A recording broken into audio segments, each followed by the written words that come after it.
Geronimo. You ever say that when you were jumping off of a diving board? Or I used to say it when I was a kid in the barn. We were up in the rafters, we jump into the hayloft. You ever say Geronimo, like when you're jumping? Now, the etymology, the story of Geronimo has some urban legend attached to it. It's not just the name of a famous Apache tribal warrior. It's also the battle cry of the 501st Airborne Infantry Regiment.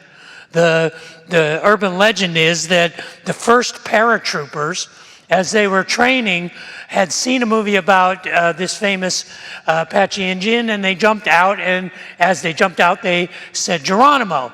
Now, the legend is that that's not what they were saying. They were saying, I don't want to go. But they sound like Geronimo. But I'm curious, since Friday is Veterans Day, do we have any people here today who were in the airborne infantry? You jumped out of perfectly good airplanes. Anybody here today? We got one? Can we applaud for the guys, the men and women who served, who jumped out of perfectly good airplanes? But well, let's see if there's some more really unstable people here. Is there anybody who willingly has gone skydiving? You've done it? We got some hands over here. Over here. Notice these people and do not associate with them. These are damaged individuals. Okay, but is there anybody here who, like, if it was free and you had the chance to do it, how many of you would try it? You try it?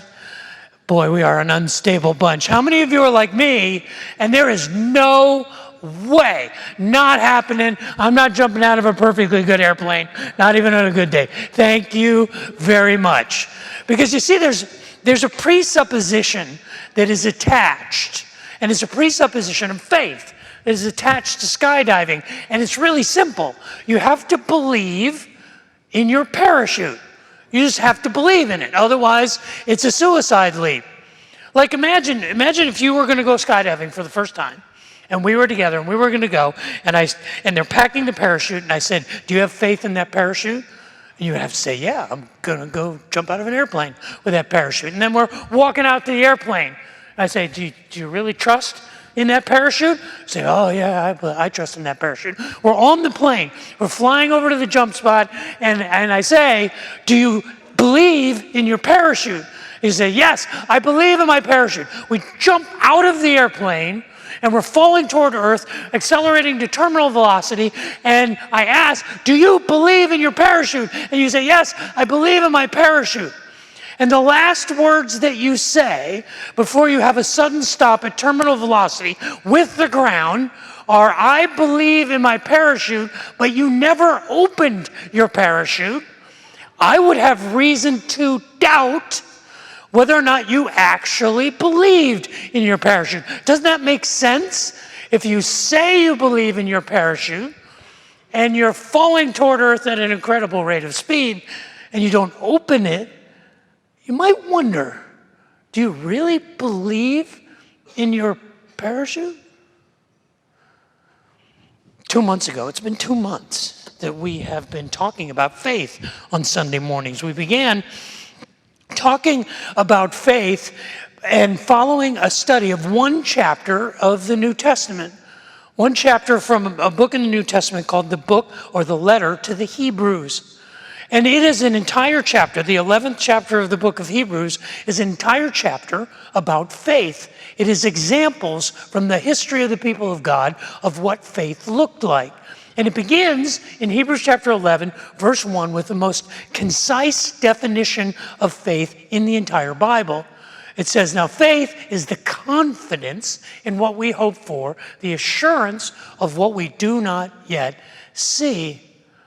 And we unpacked all of these characteristics of what faith looks like. We've been doing this for 10 weeks, 11 weeks today. But today we come to the critical question. What is the relationship between believing and behaving? If you have faith, shouldn't it show up in your life? Or technically, theologically, the question is, what is the relationship between faith and works? But before we jump into that question, would you pray with me? Father in heaven, I would ask that the words of my mouth and the meditations of my heart would be pleasing in your sight, and that you would use your word, spoken by your servant and anointed by your Spirit, to challenge us to be men and women of faith. I pray that for myself, for my family, and for all of us here. For I ask that in Jesus' name, amen. It was 505 years ago, last week, on October the 31st, 1517, that a German Franciscan monk named Martin Luther nailed his 95 disputations to the door of the cathedral in Wittenberg, Germany. Martin Luther was upset with how the Catholic Church was offering salvation. You see, the year before, a Dominican monk named Johann Tetzel had come to Germany to raise money for the rebuilding of St. Peter's Basilica in Rome. And the way that he was raising money was he was selling what were called plenary indulgences. Plenary indulgences were basically get out of jail free cards, or theologically, get out of hell free cards. And what you could do is, for the right amount of money, you could have your sins expunged that you had done, and even pay in advance for sins that you planned to do.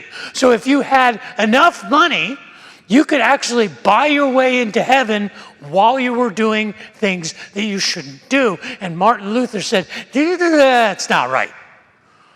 And so on October 31st, 1517, he nailed what is famously called the 95 Theses, be careful how you say that, to the door of the Wittenberg Cathedral. It marked the beginning of what historians call the Reformation of the Church, the beginning of Protestantism. As the Reformation movement began to coalesce, it coalesced around 5 principles. They're called the 5 solas: sola fide, sola gratia, solus Christus, sola scriptura, and soli Deo gloria, the 5 solas. And so as the Reformation took hold, it literally broke out as a war in much of Central Europe. And pretty soon, 5 years later, Martin Luther found himself under house arrest in a castle in Wartburg, Germany. He was there with a number of other New Testament scholars, including a man named Philip Melanchthon, and they translated for the first time the Bible from its Greek origins into the German language of the current day. Up to that time, the only translations of the Bible that were available were in Latin. And Luther felt like sola scriptura meant that you should have the Bible in your own tongue. But in the translation of the New Testament, Martin Luther had some difficulties. There were some books in the New Testament that he was not comfortable with, the chief of which was the book that is named for the brother of Jesus. It is called the Epistle of James. And Martin Luther had a real hard time because of the principles of by grace through faith alone seem to be contradicted in the book of James. You see, in James chapter 2, James said that if you're going to go skydiving, and you're going to jump out of an airplane, and you have a parachute, and you say you believe in that parachute, the only way to know that you believe in that parachute is to use that parachute. Now, James didn't really talk about parachutes, but this is what James said. In James chapter 2, it says, "What good is it if someone claims to have faith in their parachute, but they never open it? They claim to have faith, but they have no deeds. Can such faith, an unopened parachute, save them? No. Faith by itself, if it is not accompanied by action, is dead." Jump out of a plane, don't open the parachute, you are dead. So is faith without action. Show me your faith without deeds, and I will show you my faith by my deeds. For 500 years, people of faith have been debating, okay, what are these works? How good do you have to be? What do I have to do to demonstrate my faith? What is the scale? What is the metric? So that I know my faith is genuine, what are the things I need to do to demonstrate that my faith is real? And people have been debating this for 5 centuries. I want to suggest that there is a clue to what that scale looks like embedded in the 11th chapter of Hebrews. It's appropriate because the whole chapter is about faith, and it's not surprising that it gives us a comparison of 2 extremes of what faith looks like in action. They are down in verses 30 and 31 of Hebrews chapter 11. It is the story of the faith of Joshua and the faith of Rehab. In verse 30 it says, "By faith the walls of Jericho fell after the army had marched around the city 7 times. And by faith Rahab the prostitute, because she had welcomed and hidden the spies, was not killed when everyone else in the city of Jericho was put to the sword." It's here in the comparison, the juxtaposition of the faith of Joshua and the faith of Rahab, that we find what faith is supposed to look like. And it looks like Joshua. Joshua is one of the heroes of the people of Israel. In fact, there is the 6th book of the Bible is named for Joshua. The name Joshua is literally Yeshua. It's the name Jesus. It means deliverer or deliverance. He is a hero of the faith. Joshua is one of the icons of the nation of Israel. If you want an idea of how Jewish people look at Joshua, how they imagine him to be, all you have to do is watch Cecil B. DeMille's movie, The 10 Commandments. Have you ever seen that epic movie with Charlton Heston as Moses? In that movie, there is a young, beautiful piece of male flesh named John Derrick who plays Joshua. He doesn't wear a shirt in a single scene in that movie. And not only is John Derrick without a shirt, he is bronzed and he's got more baby oil on him than you could put on any human being. And he is a gorgeous hunk of man flesh. Ew. I mean to tell you, this is how they visualized Joshua, because he was the leader of the nation of Israel, coming out of the Exodus. Coming out of 40 years in the wilderness, the people turned to Joshua to lead them into the promised land. After 40 years of wandering in the wilderness, at the end of the Exodus, they did a counting of the people of the nation of Israel. It's a book called, literally, Numbers. And in the book of Numbers, in the 1st chapter, it tells us that the nation of Israel had 603,550 qualified men who were serving as soldiers. It's estimated that by the time the people of Israel arrived at the Jordan River on the boundaries of the Promised Land, the number of people was somewhere between 1 and 3 million people.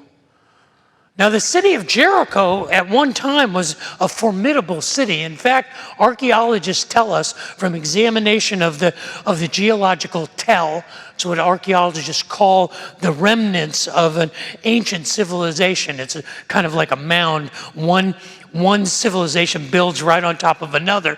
And archaeologists believe that there have been people living in a city on the site of Jericho for 8,000 years. It is one of the oldest population centers on the earth. And it's because there is a perpetual and artesian spring there that people built city after city. But 200 years before the Exodus, before Joshua arrived with the people of Israel, the city of Jericho was destroyed by the Egyptians. And the archaeology tells us that as the city was rebuilt over the next 2 centuries, it really wasn't much of a place. It had a wall, and it was on a trade route that went from the Mediterranean to the east, and it went from Syria to the south into Egypt. So it was at a crossroads. Think of Jericho like a 2,000-year-old Buc-ee's. Just a giant place where people stopped on their way somewhere else. But the town of Jericho, or the village of Jericho, was a walled city, and there may not have been more than 1,000 people living in Jericho when 3 million Israelites showed up outside. And they had 603,553 soldiers in that population. It's like the greater Austin area moved in tents and camped outside of Waco. And the people would have been terrified. Now, the military option would have been so easy. All they would have had to do is surround the city with their 600,000 soldiers, go knock on the gate and say, you have a choice, give up or die. And I would bet they go, here's the keys, you got it, it's yours. But that wasn't God's plan. God said Joshua is a man of faith, and he's going to demonstrate his faith, because the military tactics that we're going to use, and they're recorded in Joshua chapter 6. You know the story. They marched around the city for 6 consecutive days. Can you imagine 600,000 soldiers marching around your city every day for 6 days? How intimidating that would have been. And then on the 7th day, they marched around the city 7 times, blowing trumpets, and when they finished the 7th revolution around the city, they shouted, and the walls collapsed in, and the city was destroyed. It's what I call death by parade. Have you ever seen death by parade? If you've never seen death by parade, you've never been to Philadelphia, Pennsylvania on New Year's Day. Because on New Year's Day in Philadelphia, Pennsylvania, they have a thing called the Mummers Day Parade. And if you have never seen it, you have not lived. But the Mummers Day Parade is the culmination of 364 days of drinking beer. Because in South Philadelphia, they have dozens of what are called mummers clubs. And they have these like sorority, fraternity homes. And all year long, they get together, and all they do is plan for a parade on New Year's Day. They make their costumes, they plan their music, and this is no ordinary costumes. These costumes are like walking parade floats, and there's thousands of them. And these are not ordinary bands. These aren't bands with trumpets and trombones and drums. No, that's too easy for people from South Philly. You know what these are bands? They're string bands. Can you imagine listening to 5,000 banjos? Banjos and accordions, and they march in the parade with bass fiddles. It's the most absurd thing you've ever seen, but the thing that is terminal about it is it can last between 8 and 11 hours. That's like a prescription for some kind of tumor. And every year they celebrate that, but that's not what the Israelites did. The Israelites conquered Jericho by faith. And this is how we think of the faith of Joshua. We think of a Joshua-like faith as this proactive, bold, courageous faith that does the absurd, the impossible, that believes even when the evidence and common sense would say you shouldn't believe. That's the faith of Joshua. And it's the faith we need. It's the faith we need when the doctor looks at us and says, there's nothing we can do. It's the faith we need when the judge says the divorce is final. It's the faith we need when our employer says, today's your last day, clean out your office. It's the faith we need that looks into the mystery of life and the difficulties and the injustices of life and says, I will still believe. That is a Joshua-like faith. But it's not just a faith that manifests itself in parades. It's also a faith that sustains us because it's the kind of faith that says, I will forgive rather than seek revenge. I will love rather than hate. I put together a list of what this faith looks like. It looks like this. It gives rather than keeps. It encourages rather than corrects. It helps up rather than cuts down. It embraces rather than pushes away. It goes the distance rather than just halfway. It lets go rather than holds on. It reaches out rather than pulls back. It begins again rather than gives up. This is the Joshua faith. This is the faith at the extreme where you see it played out in a person's life. We see it in conflict and bringing comfort in the most difficult days in life. This is a Joshua-like faith. This is the faith that's described in Hebrews chapter 11, verse 30. The faith that brought down the walls of Jericho as the army marched around for 7 days. By faith, the walls of Jericho fell, led by the faith of their commander, their leader, Joshua. But this stands in stark contrast to the next verse, to the faith of a prostitute named Rehab. Right after the faith of Joshua that knocked down the walls of Jericho, we have the faith of a whore, of a slut, of a pagan Canaanite priestess. It says, by faith, Rahab, because she welcomed the spies, was not killed along with all the rest who were disobedient.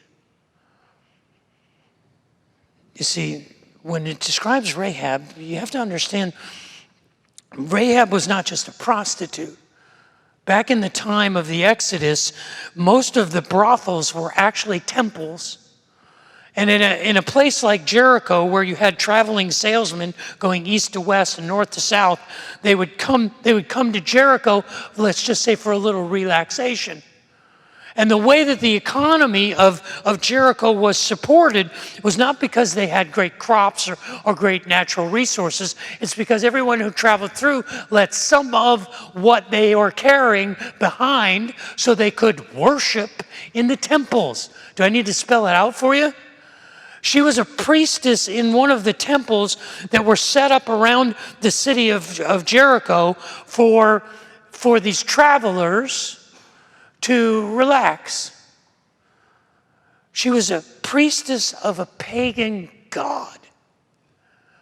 And she was probably working in this temple when she noticed these 12 strangers. You ever see Star Wars and the cantina scene in Star Wars? That's how I kind of envision it. It's just packed with weirdos. And then these 12 white guys walk in fully pressed garments. You're like, hey, there's something wrong with them. But the reality is Rahab was a woman who was a professional at knowing what men were all about. And she read these guys as spies, and she didn't say, hey, everybody, you know the 3 million people camped outside of the wall? These guys are in here checking out how they're going to overrun us. We should take them and hang them from the wall. She didn't say that at all. She was a pragmatist. She was saving her own skin. She had a faith of last resort. And so I'm going to save myself by protecting them. And she hid the spies. She hid them in her home, which was probably built into the wall. It was not uncommon for a walled city to have homes, have 3 of their walls, and the 4th wall was the exterior wall of the city. And she probably had a window, or at least an opening in that wall, perhaps on the 2nd or the 3rd story, and she was probably looking out at this encampment of 3 million people going, oh, it's not going to go well for us. This is bad. And she saw her ticket to freedom in those 12 guys and hid them in her home. And then she made a deal with them. In Joshua chapter 2, it says she bartered her freedom and the freedom of her family by letting them down out of their window on a red rope, on a scarlet thread. And they said, you leave this rope hanging from the window, and when we invade anyone who is in this home, their life will be spared. And that's what she did. Her life was spared. You see, her faith was not proactive, it was reactive. She had this faith that looked at the situation and says, what choice do I have but to believe? She had a faith of last resort. And we have a tendency to look at that faith and say, but that's not enough. That's not good enough. You have the faith of Joshua that was proactive and bold and counterintuitive. And then you have this utilitarian, pragmatic, I'm going to use my faith to get something that I need or that I want. And it seems shallow and it seems hollow. That can't possibly be good enough. If you just have a faith that's just enough, not a faith that moves mountains, but a mustard seed faith, how can that be enough? There's a story.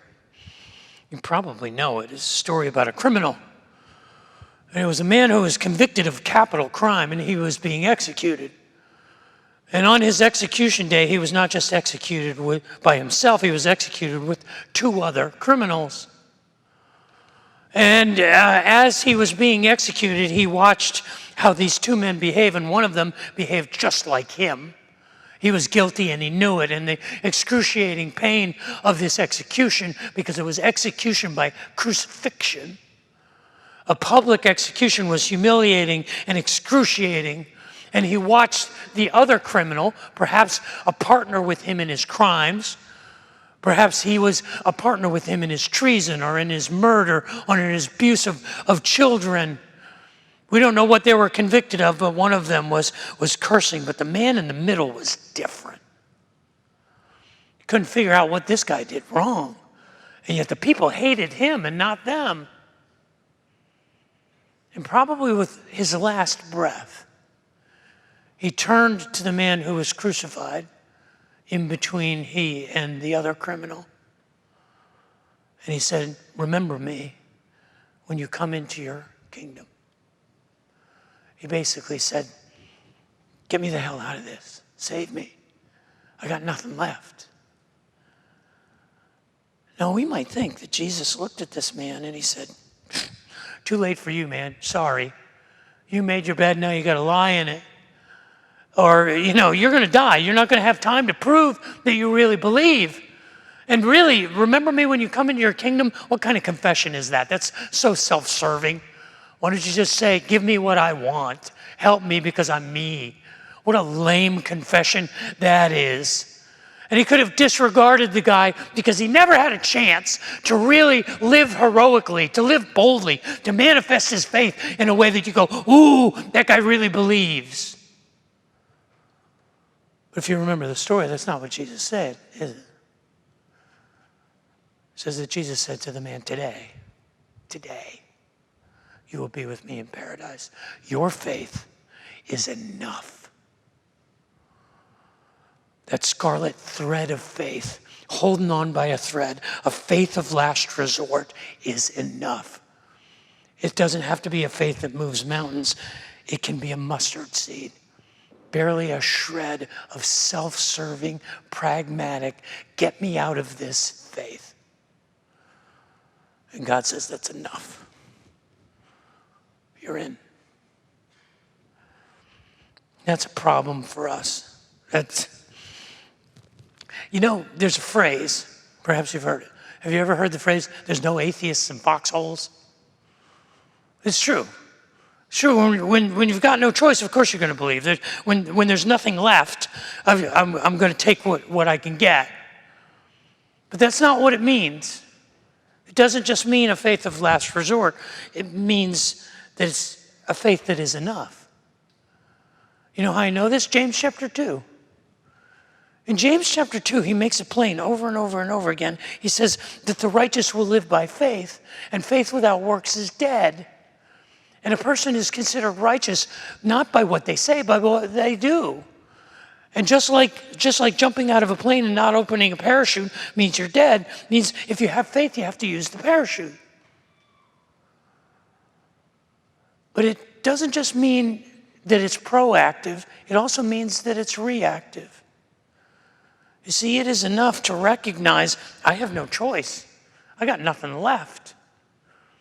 I believe, but just barely, just in the nick of time, just holding on to the scarlet thread. How do I know? Because I evaluate my life and I say it's not enough. I need faith. You see, if it works to say that I will know my faith by my deeds, you will know, your deeds will tell you where your faith is. See, there's no such thing as an atheist. You can be an agnostic, but you can't be an atheist because everybody believes in something. And our faith has a hierarchy, and every construct of faith has something that you believe in above everything else. Even if what you believe in is that you don't believe in anything, then that is your God. You are your God. Your doubt is your God. We all believe in something, and if you want to know what you believe in, look at your life. What are your priorities? What are your values? What are your passions? These are the things that you believe in. They should lead you to your faith. Not just your faith should lead you to deeds, but your deeds will lead you to your faith. This whole faith and works paradigm turned the church upside down. For hundreds of years, the church was at war. 500 years later, theologians are still wrestling with the things that Martin Luther said. We wrestle with it here at Riverbend because those 5 solas, those 5 values, they're kind of our values. We believe in sola gratia, by faith, through grace alone. It is the gift of God. It's not because we deserve it, and it's not because we earned it. It is given to us by God. Solus Christus, sola Deo Gloria, sola Scriptura. You see, when Martin Luther translated the New Testament from the Greek into German, he had questions, not just about the book of James, but about 3 other books. He had questions about the book of Revelation. He said, this is wacky. I'm not sure that this belongs in the canon of Scripture. And for some reason, he had questions about the book of Jude. I don't know, hey Jude, what's wrong with Jude? He had something against Jude. But he also had questions about the book of Hebrews. He wasn't sure that Hebrews was on target. And I think I know why. Because of something that James said. You see, of all of the people whose faith James could have pointed to say, this is what a working faith looks like. This is how believing behaves. He could have pointed to anyone. He could have pointed to any of the apostles. He could have pointed to any of the characters in biblical history. You know who James points to? Rehab. He points to Rehab and he says it was by Rahab's faith. Rehab the prostitute was considered righteous because she held on to that scarlet thread, because she had that last resort, that faith that was just enough, was more than enough. See, this is a tough lesson. This is what the book of Hebrews devotes chapter 11 to. What is the nature of faith? But the nature of faith begins in verse 1. That faith is the confidence we have in the things we hope for. And it is the assurance we have of things we do not yet see. It is the confident assurance of an unseen hope. We live by that faith, even when we're just hanging on to a scarlet thread, or whether we're marching around Jericho, claiming what God has promised, like Joshua. It is the nature of our faith to have strengths and weaknesses, to be somewhere in that spectrum, and it's all enough. If you were going to go skydiving, you would have to get what's called a rig. Skydivers call the equipment they wear their rig. And the rig is made up of a harness and a main chute and a reserve chute, and it's all packed in what's called a container. It looks like a backpack. You can walk around with it. Can you imagine if you were at the mall and you saw a person walking around with a parachute rig on, and they're just walking around, you're like, hey, you going skydiving? And they go, no, I just think this is cool. It's cool to walk around with this rig on, isn't it? It's like, I mean, you're not going to jump out of an airplane or anything. You go to school and you say, yeah, I'm so cool. Look at me. I got this harness on. I got my parachute rig on. And you look at that person and you go, what are you doing? Why are you pretending? Why are you walking around acting like you believe in your parachute, but you never even jump out of the frickin' plane? I say, hey, if we're going to go big. If we're going to be people of faith, wear the chute and jump. I say if we're going to be people of grace and faith, then we should go big or we should go home. Geronimo.